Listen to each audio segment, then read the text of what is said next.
Hello and welcome back to Property Insight. On today's episode we are visiting Kevin, one of our members who comes to our Property Insight networking event. He's got a very exciting project just outside of Cambridge which Neil is going to be talking to him about. We're going to be sharing things like how he purchased the property, where he purchased it from, the value of it, what he's going to build on it, and all the exciting detail. This is first of a two-part video in actual fact, so please stay tuned and watch this one for some background, and then we're going to revisit on another video which shows exactly what he's got planned for this amazing opportunity. So sit back, relax, and enjoy the show.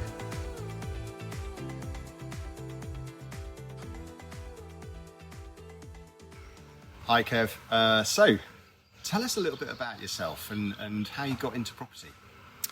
So I'm actually a carpenter by trade, then went into becoming a builder. So I've always renovated my own homes, sold them, and then moved on and renovated another property.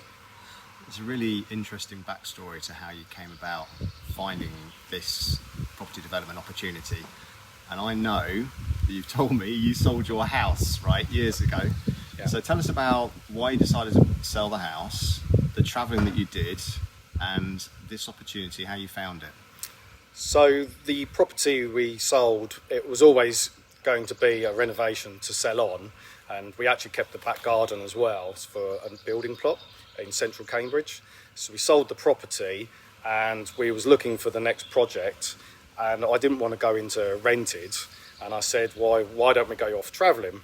So we spent 5 months going around Southeast Asia, travelled 8 countries, had an amazing time. And so while travelling, I was still looking on Rightmove for properties.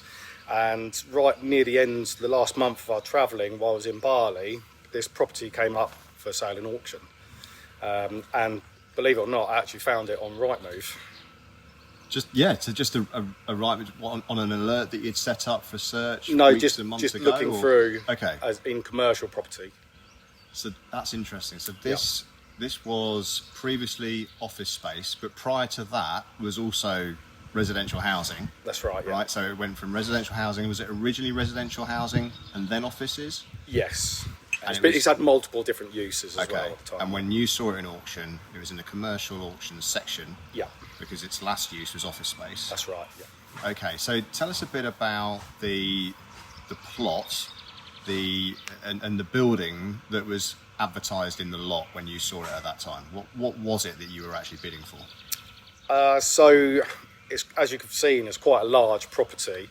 It was, like I say, it was just listed as a commercial property, and it was guided so cheap. It was guided, I think, at £250,000 for just outside of Cambridge. How many houses are on the plot?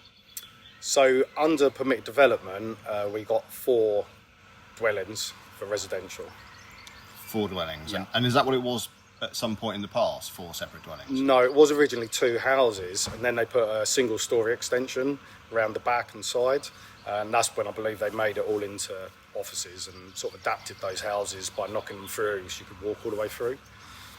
So we both have lived in and around Cambridge for quite a few years, and I think we both know, and probably most people do, that 200-something thousand pounds doesn't get you that many 3-bed or 2-bed houses in this area. So a guide of, what did you say it was, 200? I think it was 230 or 250. 230, 250 for quite a lot of land, quite a Yeah. lot of building. I bet you couldn't believe that guide price when you saw it. Well, as you know from auctions, you do think, right, they're really dangling the carrot here and, making it really, really cheap. But in the same breath, as soon as I saw it, I was like, I'm having it. There's no question, I'm buying it. So when the auction was on, Yeah. whereabouts in the world were you? So we were actually in Bali, and I think at the time was about a 7 or 8 hour time difference. So it was actually about 9:30 at night that we were bidding. We had the kids' pads on the auction, we had the mobile phones just in case we lost signal or one didn't work. So we were bidding on it. We didn't even actually, technically, we didn't view the property either. We did send the partner's parents round, so we knew the property was here, and that was about all we knew, really. When they viewed it for you on your behalf, did they do a live video link on like a WhatsApp video call for you or something? So we did get a video, but it was about a foot away from the walls. Was it? So it wasn't very good video, unfortunately. But I just trust the process really and went for it. So you were so your due diligence really was everything that was on the legal pack, that was loaded, photos, title deeds, plans, and you had a video from a family member that showed you most of what you needed to see. You're a carpenter originally by trade, so you pieced all of that together. Exactly. Did your financial due diligence and thought to yourself, well, if I can buy this property for X amount of pounds, then that's going to be a deal. Yeah. To be honest, I thought anything under £500,000 is an absolute bargain.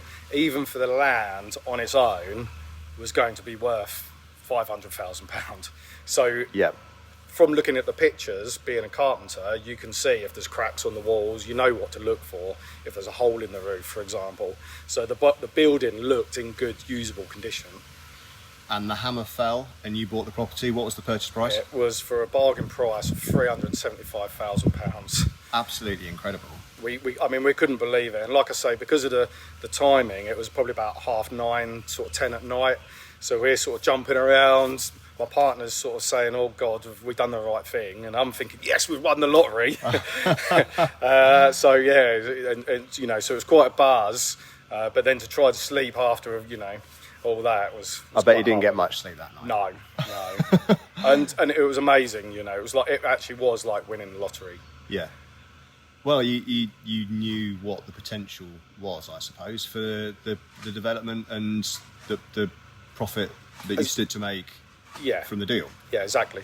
I mean, even if you looked at it, because there was 2 houses originally, and I did think, well, even if you got 2 houses for £375,000 for 2 houses in not far out of Cambridge, it's still a bargain, right? Yes, yeah.